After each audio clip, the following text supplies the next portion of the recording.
हं? आजच्या चर्चेची सुरुवात एका झोप संशोधकाच्या म्हणजे एका स्लीप रिसर्चरच्या वैयक्तिक अनुभवाने करूया. हो.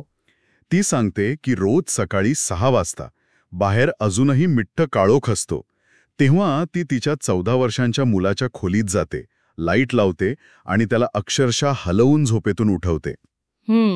आणि तिला हे पूर्णपणे माहीत आहे की ती जे करतीये ते त्याच्यासाठी किती हानिकारक आहे. ती स्वतः एक संशोधक आहे, तरीही तिला हे करावं लागतं. बरोबर. म्हणजे समाजाचे नियम आणि विज्ञानातलं सत्य यातली दरी इथेच दिसते. अगदी. आणि आज आपण याच दरीबद्दल, याच संघर्षाबद्दल सविस्तर बोलणार आहोत. किशोरवयीन मुलांमधील झोपेची कमतरता. हो. हा विषय फक्त माझा मुलगा सकाळी उठत नाही या तक्रारीपुरता मर्यादित नाहीये. हा एक गंभीर सार्वजनिक आरोग्याचा प्रश्न बनला आहे. आपल्या स्रोतांचा अभ्यास करताना हेच प्रकर्षाने जाणवलं. आणि गंभीर हा शब्द तुम्ही वापरलात तो अगदी योग्य आहे. हो का? हो, कारण अमेरिकेतली आकडेवारी बघितली ना तर किशोरवयीन मुलांमधली झोपेची कमतरता ही आता एका साथीच्या रोगासारखी पसरली आहे. जणू काही एखादी एपिडेमिकच. एपिडेमिक? हो. आकडेवारी पाहिली तर धक्का बसतो. दर 10 मुलांमागे फक्त 1 मुलाला पुरेशी झोप मिळते, म्हणजे 8 ते 10 तास. काय सांगताय? 10 पैकी फक्त 1? हो. बाकीची 9 मुलं तीव्र झोपेच्या कमतरतेत जगत आहेत. आणि आजच्या चर्चेचा उद्देश हाच आहे की हे असं का घडतंय, याचे आपल्या कल्पनेपलीकडचे परिणाम काय आहेत आणि यावर विज्ञान काय ठोस उपाय सुचवतंय हे समजून घेणं. 10 मुलांमागे फक्त एकाला पुरेशी झोप मिळतेय हे ऐकूनच आश्चर्य वाटतंय. म्हणजे पालक म्हणून अनेकांना वाटेल की अरे वेळेवर झोपला की वेळेवर उठेल, मोबाईल बाजूला ठेवला की झोप येईल. बरोबर. हाच पहिला विचार येतो मनात. पण मग प्रश्न हा आहे की बाकीची 9 मुलं का जागी आहेत? त्यांच्या बाबतीत नेमकं काय चुकतंय? यामागे फक्त मोबाईल आहे की की अजून काय? हाच सर्वात मोठा गैरसमज आहे. अर्थात मोबाईल आणि इतर गॅजेट्सचा परिणाम होतोच, तो नाकारता येणार नाही. पण मूळ कारण त्याहून खूप खोल आणि जैविक आहे. जैविक? हो. पौगंडावस्थेत मुलांच्या शरीरात मोठे बदल होतात आणि त्यातलाच एक महत्वाचा बदल त्यांच्या जैविक घड्याळात म्हणजे बायोलॉजिकल क्लॉकमध्ये होतो. अच्छा. हे घड्याळ मेलाटोनिन नावाच्या हॉर्मोनमुळे नियंत्रित होतं, ज्याला आपण सोप्या भाषेत स्लीप हॉर्मोन म्हणू शकतो. अच्छा, म्हणजे हे तेच हॉर्मोन आहे जे आपल्याला आता झोपायची वेळ झाली असा सिग्नल देतं, बरोबर? अगदी बरोबर. लहान मुलं किंवा प्रौढांमध्ये मेलाटोनिन साधारणपणे रात्री 9च्या सुमारास स्त्रवायला लागतं, ज्यामुळे त्यांना झोप येते. पण किशोरवयीन मुलांमध्ये पौगंडावस्थेमुळे त्यांच्या मेंदूत एक जैविक बदल होतो, त्यामुळे हेच हॉर्मोन रात्री 11च्या सुमारास म्हणजे जवळपास 2 तास उशिरा स्त्रवायला सुरुवात होतं. 1 मिनिट थांबा. म्हणजे आपण जी शिस्त लावण्याचा प्रयत्न करतोय, 9 वाजता झोपा म्हणून ओरडतोय, ती निसर्गाच्याच विरुद्ध आहे. अगदी. म्हणजे आपण मुलांकडून जैविकदृष्ट्या अशक्य असलेल्या गोष्टीची अपेक्षा करत आहोत का? हो. आपण त्यांच्याकडून रात्री 9 किंवा 10 वाजता झोपण्याची अपेक्षा करतो, पण त्यांचं शरीर आणि मेंदू रात्री 11 वाजेपर्यंत झोपेच्या मोडमध्ये गेलेलेच नसतात. हा त्यांचा आळशीपणा नाहीये. हा त्यांचा हट्टीपणा किंवा बेशिस्तपणा नाही, हे त्यांचं शरीरशास्त्र आहे, बायोलॉजी आहे. आपण अनेकदा त्यांच्या वागण्याला दोष देतो, पण खरं कारण त्यांच्या शरीरात दडलेलं असतं. ही कल्पनाच किती धक्कादायक आहे. म्हणजे आपण वर्षानुवर्ष आपल्या मुलांच्या ज्या वागण्याला नावं ठेवत आलोय, बरोबर, हल्लीची मुलं बेशिस्त झालीयेत असं म्हणत आलोय, त्यामागे आपलं वेळापत्रक जबाबदार असू शकतं. अगदी. आपल्या स्रोतांमध्ये खूप प्रभावी उदाहरण दिलं आहे जे हेच अधोरेखित करतं. किशोरवयीन मुलाला सकाळी 6 वाजता उठवणे हे प्रौढ व्यक्तीला पहाटे 4 वाजता उठवण्यासारखं आहे. आणि ती पहाटे 4 वाजताची भावना आपण सगळेच ओळखतो. कल्पना करा की तुम्हाला रोज पहाटे 4 वाजता उठून कामावर जायचंय. तुमची अवस्था काय होईल? काही सुचणार नाही. काही सुचत नाही, विचार करण्याची शक्ती कमी होते, प्रचंड चिडचिड होते आणि निर्णय क्षमता जवळजवळ शून्य होते. आता हीच लक्षणं किशोरवयीन मुलांच्या बाबतीत पहा. बरोबर. आपण त्यांच्याबद्दल काय तक्रारी करतो? ते हट्टी आहेत, चिडचिडे आहेत, आळशी आहेत. सतत त्यांचा मूड बदलतो, ते लक्ष देत नाहीत. अगदी. म्हणजे आपण ज्याला मुलांचा टीनेज ॲटिट्यूड समजून मोकळे होतो, ती खरं तर झोपेच्या कमतरतेची थेट लक्षणं असू शकतात. बरोबर. हे फक्त चिडचिड किंवा आळसापुरतं मर्यादित नसेल नक्कीच. या पहाटे 4च्या भावनेचे परिणाम त्या मुलाच्या दिवसभरावर, त्याच्या अभ्यासावर कसे दिसतात? याचे थेट परिणाम वर्गात दिसायला लागतात. जेव्हा मेंदूला पुरेशी विश्रांती मिळत नाही, तेव्हा एकाग्रता टिकवून धरणं जवळजवळ अशक्य होतं. लक्ष लागत नाही. लक्ष सहज विचलित होतं. अनेक मुलांमध्ये तर ADHD म्हणजे attention deficit hyper activity disorder सारखी वर्तणुकीची लक्षणं दिसू लागतात, जरी त्यांना तो आजार नसला तरी. अच्छा. आणि हे लक्षात घ्यायला हवं की पौगंडावस्था हा काळ मेंदूच्या विकासासाठी अत्यंत महत्वाचा आहे, विशेषतः मेंदूचा पुढचा भाग प्रीफ्रंटल कॉर्टेक्स. जो निर्णय घेण्यासाठी वगैरे मदत करतो. हो, जो तर्क करणे, समस्या सोडवणे आणि योग्य निर्णय घेण्यासारख्या उच्चस्तरीय विचार प्रक्रिया नियंत्रित करतो, तो याच काळात विकसित होत असतो. आणि याच नाजूक विकासासाठी पुरेशी गाढ झोप अत्यावश्यक आहे. आणि या थकव्यावर मात करण्यासाठी मुलं स्वतःचेच काहीतरी विचित्र उपाय शोधून काढतात. आपल्या स्रोतांमध्ये याचा उल्लेख आहे. मोठमोठे कॉफीचे कप, एनर्जी ड्रिंक्स. हो, म्हणजे एक झॉम्बीसारखी अवस्था. शरीर झोपलंय पण डोकं कॅफीनमुळे धावतंय. एक थकलेली पण तरीही उत्तेजित, म्हणजे टायर्ड बट वायर्ड पिढी तयार होते. आणि हे खूपच धोकादायक चक्र आहे, कारण या समस्येचे परिणाम अभ्यासाच्या पलीकडे जाऊन मुलांच्या मानसिक आणि शारीरिक आरोग्याला पोखरत आहेत. म्हणजे कसं? एका अभ्यासात असं आढळून आलं आहे की ज्या मुलांना झोपेची समस्या आहे त्यांच्यात गेल्या महिन्यात मद्यपान करण्याची शक्यता तब्बल 55% जास्त असते. 55%? हा आकडा खूप मोठा आहे. म्हणजे झोपेची कमतरता त्यांना धोकादायक वर्तनाकडे ढकलत आहे. अगदी. आणि हे तर काहीच नाही.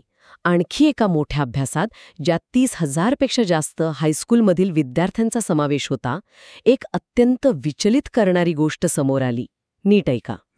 झोपेच्या प्रत्येक तासाच्या कमतरतेमुळे दुःखी किंवा निराश वाटण्याच्या भावनेत 38% वाढ होते. 48%? आणि आत्महत्येच्या विचारांमध्ये किंवा प्रयत्नांमध्ये 58% वाढ होते. एक मिनिट, हे परत सांगा. फक्त एका तासाची झोप कमी झाल्यामुळे आत्महत्येच्या प्रयत्नांमध्ये 58% वाढ होते. हे अविश्वसनीय आहे. हो. आपण फक्त मुलांच्या गुणांबद्दल किंवा त्यांच्या चिडचिडेपणाबद्दल बोलत नाही आहोत. आपण त्यांच्या जीवनाबद्दल बोलतोय. बरोबर. हीच या समस्येची तीव्रता आहे जी अनेकदा आपल्या लक्षात येत नाही. आणि हे फक्त मानसिक आरोग्यापुरतं मर्यादित नाही. अपुऱ्या झोपेमुळे लठ्ठपणा, हृदयरोग आणि मधुमेह यांसारख्या दीर्घकालीन शारीरिक आरोग्य समस्यांचा धोकाही अनेक पटीने वाढतो. बापरे. आपण नकळतपणे एका अशा पिढीला घडवत आहोत जी लहान वयातच या गंभीर आजारांच्या जोखमीखाली आहे. या सगळ्यामध्ये एक आणखी मुद्दा आहे, ज्याचा परिणाम फक्त त्या मुलावर नाही तर संपूर्ण समाजावर होतो. तो म्हणजे सार्वजनिक सुरक्षा. अगदी. जेव्हा एक 16-17 वर्षांचा मुलगा किंवा मुलगी, ज्याची 5-6 तास झोप झाली आहे, गाडी चालवायला शिकते किंवा चालवते, तेव्हा काय होतं हे तर चालत्या बोलत्या टाईम बॉम्बसारखं आहे. एका अभ्यासानुसार 5 तास किंवा त्यापेक्षा कमी झोप घेऊन गाडी चालवणे हे कायदेशीर मर्यादेपेक्षा जास्त मद्यपान करून गाडी चालवणे इतकंच धोकादायक आहे. अच्छा. हो, कारण प्रतिक्रिया देण्याची क्षमता म्हणजे रिॲक्शन टाईम आणि निर्णय क्षमता या दोन्ही गोष्टींवर गंभीर परिणाम होतो. आपण फक्त त्या मुलाचाच नाही तर रस्त्यावरच्या इतर निष्पाप लोकांचा जीवही धोक्यात घालत असतो. ठीक आहे.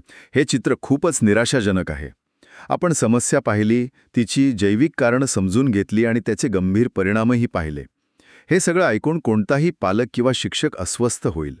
पण मग यावर काही उपाय आहे का? हो, नक्कीच. आपल्या स्रोतांनुसार प्रमुख वैद्यकीय संस्था जसे की American academy of paediatrics, CDC, American medical association या सगळ्या एकमताने एक स्पष्ट शिफारस करतात. हो, आणि ही शिफारस म्हणजे कुठलं रॉकेट सायन्स नाही.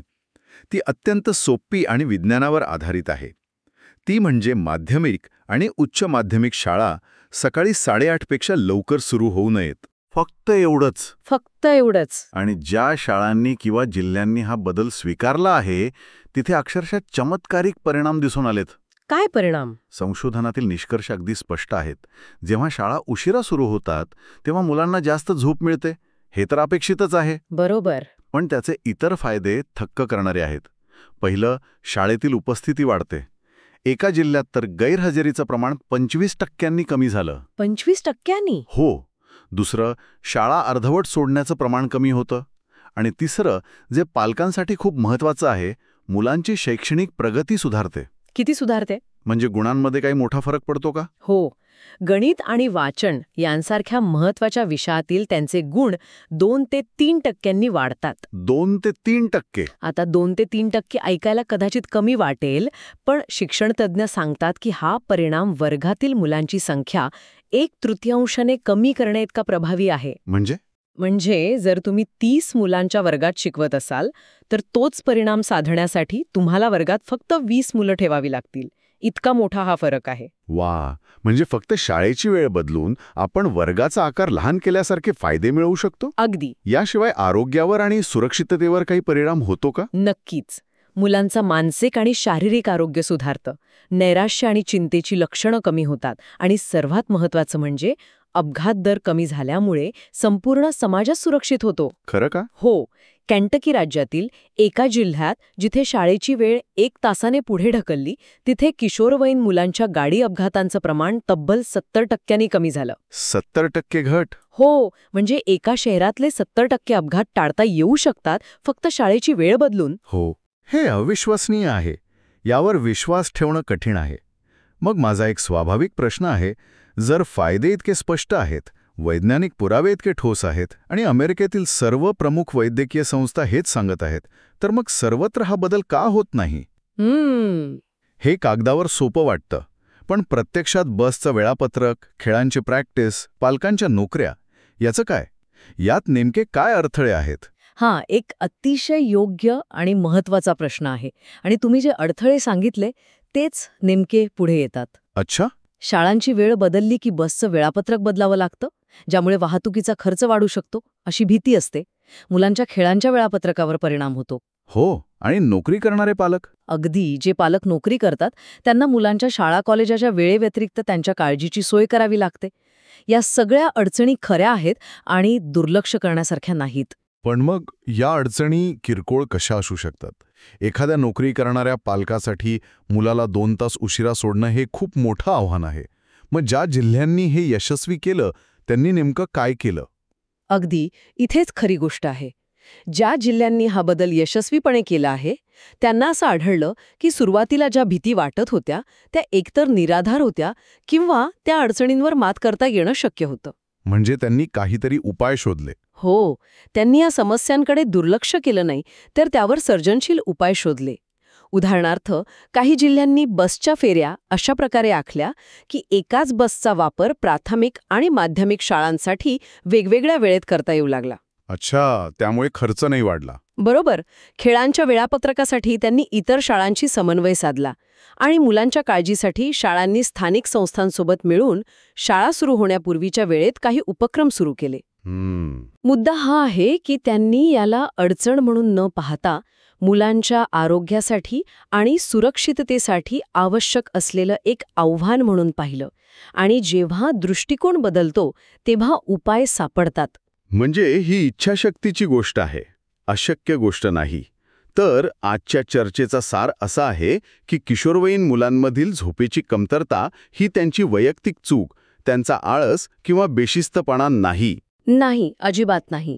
ही एक व्यवस्थात्मक समस्या आहे ज्याची मुळं त्यांच्या जैविक घड्याळात आणि आपल्या शाळांच्या वेळापत्रकात आहेत. अगदी. आणि यावर एक वैज्ञानिकदृष्ट्या सिद्ध झालेला प्रभावी उपाय उपलब्ध आहे, तो म्हणजे शाळा 8:30 किंवा त्यानंतर सुरू करणे. बरोबर. आजच्या चर्चेतला माझ्यासाठी सर्वात महत्त्वाचा मुद्दा हा आहे की किशोरवयीन मुलांचं त्रासदायक वर्तन, त्यांची चिडचिड, त्यांचा मूड हे कदाचित त्यांच्या स्वभावाचा भाग नसून तीव्र थकव्याची लक्षणं असू शकतात. हां, अगदी. आणि जर आपण या विषयाला एका मोठ्या सामाजिक दृष्टिकोनाशी जोडलं तर हे स्पष्ट होतं की हा केवळ मुलांच्या गुणांचा किंवा मूडचा प्रश्न नाही, हे थेट सार्वजनिक आरोग्य, मानसिक स्वास्थ्य आणि समाजाच्या सुरक्षिततेशी निगडीत आहे. खरंय. जेव्हा आपण आपल्या मुलांना पुरेशी झोप घेऊ देतो तेव्हा आपण एक निरोगी, आनंदी, हुशार आणि अधिक सुरक्षित समाज घडवत असतो. आपण फक्त मुलांचंच नाही तर आपलं स्वतःचं भविष्य सुधारत असतो. अगदी बरोबर. ही चर्चा इथे संपवण्याआधी श्रोत्यांना विचार करण्यासाठी एक प्रश्न सोडून जाऊया. नक्कीच. या चर्चेत आपण शाळांच्या वेळा बदलण्यासारख्या संस्थापनात्मक बदलांवर बोललो, पण हे आपल्याला असा विचार करायला लावते की आपल्या घरात आणि समाजात झोपेकडे एक चैन म्हणून किंवा वेळेचा अपव्यय म्हणून न पाहता विशेषतः विकसनशील मेंदूसाठी एक जैविक गरज म्हणून पाहण्यासाठी कोणत्या सांस्कृतिक बदलांची आवश्यकता आहे?